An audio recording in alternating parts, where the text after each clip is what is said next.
सच्चिदानंद सद्गुरु साईनाथ महाराज की जय।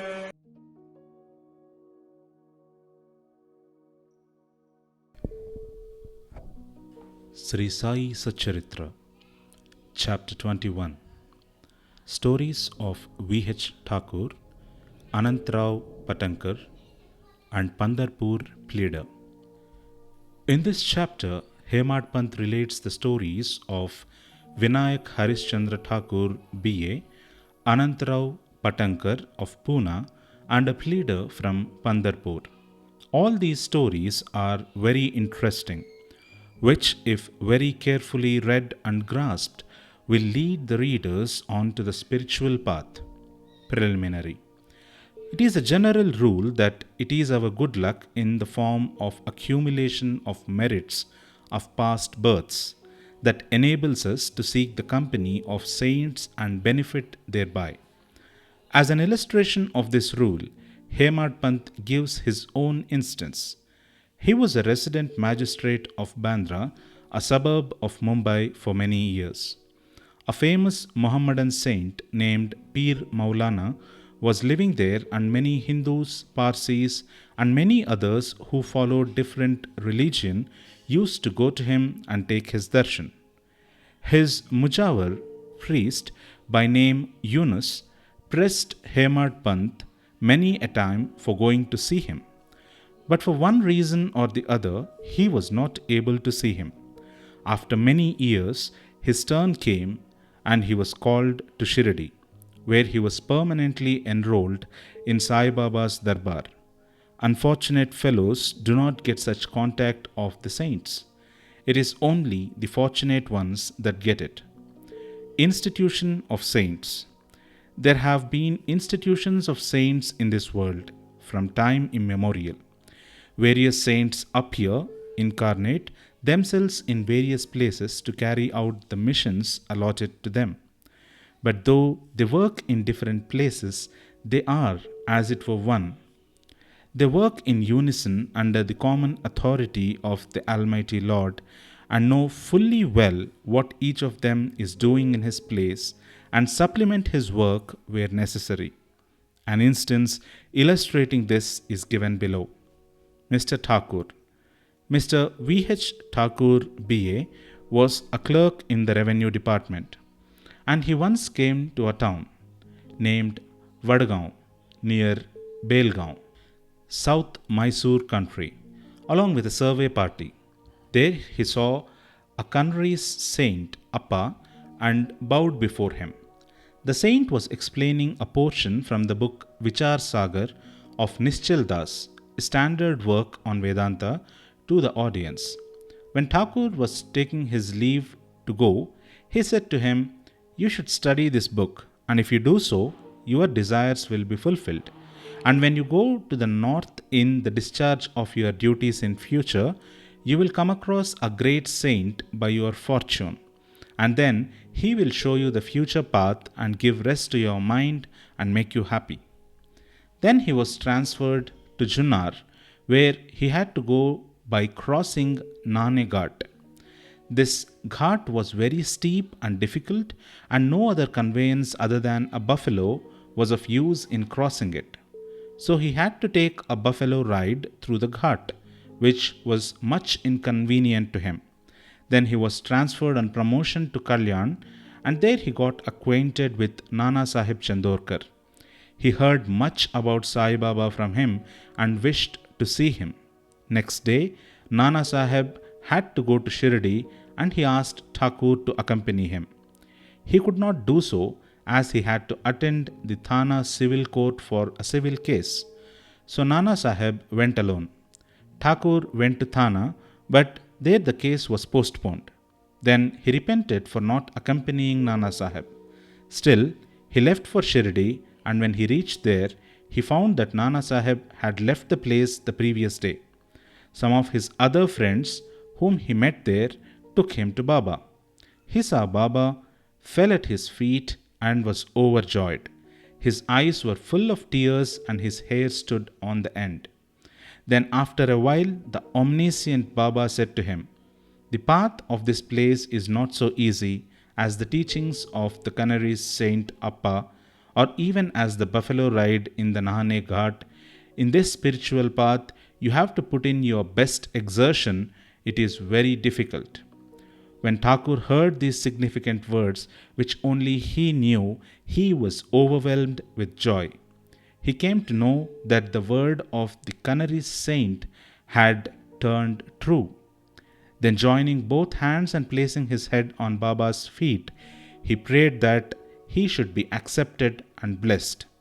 Then Baba said, "What Appa told you was all right, but these things have to be practiced and lived. Mere reading won't do. You have to think and carry out what you read. Otherwise, it is of no use. Mere book learning without the grace of the Guru and self-realization is of no avail." The theoretical portion was read from the work Vichar Sagar by Thakur, but the practical way was shown to him at Shirdi. Another story given below will bring out this truth more forcibly. Anantrao Patankar. One gentleman from Pune by name Anantrao Patankar wished to see Baba. He came to Shirdi and took Baba's darshan. His eyes were satisfied and he was much pleased. He fell at Baba's feet and after performing proper worship said to Baba, "I have read a lot, studied Vedas, Vedants and Upanishads and heard all the Puranas, but still I have not got any peace of mind. So I think all my reading was useless. Simple, ignorant, devout persons are better than myself. Unless the mind becomes calm, book learning is of no avail. I have heard from many people that you easily give peace of mind to so many people by your mere glance and potent word. So I have come here. Please take pity on me and bless me." Then Baba told him a parable which was as follows. Parable of 9 balls of stool, Navavida Bhakti. Once a merchant came here. Before him a mare passed her stool, 9 balls of stool. The merchant, intent of his quest, spread the end of his dhotar and gathered all the 9 balls in it, and thus he got concentration, peace of mind. Mr. Patankar could not make out the meaning of this story, so he asked Ganesh Damodar alias Dada Kelkar, "What does Baba mean by this?" He replied, "I too do not know all that Baba says and means, but at his inspiration I say what I come to know. The mare is God's grace, and the 9 balls excreted are the 9 forms of types of bhakti, which is Shravan, hearing, Kirtan, praying, Smaran, remembering, Padasevan, resorting to the feet, Archan, worship, Namaskar, bowing, Dasya, service, Sakhyam, friendship, and 9, Atma Nivedanam, surrender of the self. Those are the 9 types of bhakti. If any of these is faithfully followed, Lord Hari will be pleased and manifest himself in the home of the devotee. All the sadhanas, which is japa, vocal worship, tapa, penance, yoga practice, and studying the scriptures and expounding them are quite useless unless they are accompanied by bhakti, that is devotion. Knowledge of the Vedas or fame as a great dhyani and mere formal bhajan worship are of no avail. What is wanted is full devotion. Consider yourself as the merchant or seeker after the truth and be anxious and eager like him to collect or cultivate the 9 types of devotion. Then you will attain stability and peace of mind. Next day, when Patankar went to Baba for salutation, he was asked whether he collected the 9 balls of stool. Then he said that he, being a poor fellow, should first be graced by Baba and he would be able to collect them. Then Baba blessed and comforted him, saying that he would attain peace and welfare. After hearing this, Patankar became overjoyed and happy. The Pandharpur Pleader. We shall close this chapter with a short story showing Baba's omniscience and his using it for correcting people and setting them on the right path. Once a pleader from Pandarpur came to Shirdi, went to the masjid, saw Sai Baba, fell at his feet, and without being asked, offered some dakshina and sat in the corner, eager to hear the talk that was going on. Then Baba turned his face towards him and said, "How cunning the people are! They fall at the feet, offer dakshina, but abuse behind me. Is it not amazing?" This cap remark fitted the pleader, and he had to wear, take it. None understood the remark. The pleader grasped it but kept silent. When they returned to the Wada, the pleader said to Kaka Sahib Dikshit, "What Baba remarked was perfectly right. The dart was aimed at me. It was a hint to me that I should not indulge in reviling or scandalizing others, calling names. When the sub-judge or Munsif of Pandarpur, Mr. Nulkar, came and stayed here for the improvement of his health, a discussion about this matter was going on in the bar room at Pandarpur. It was said or discussed there whether the ailments from which the subjects suffered were ever likely to be got rid of without medicines, by merely going after Sai Baba, and whether it was proper for an educated man like the subjudge to take recourse to such methods. The subjudge was taken to task, that is, he was criticized, as also Sai Baba.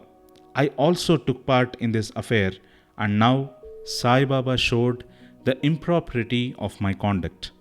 This is not a rebuke to me but a favor, a lesson that I should not indulge in any scandal or slander of others, and not interfere unnecessarily in others' affairs. Shirdi is about 50 kos. Kos is equal to 3 miles, which is equal to 4.8 kilometers from Pandarpur. Still, Baba, by his omniscience, knew what transpired there in the bar room.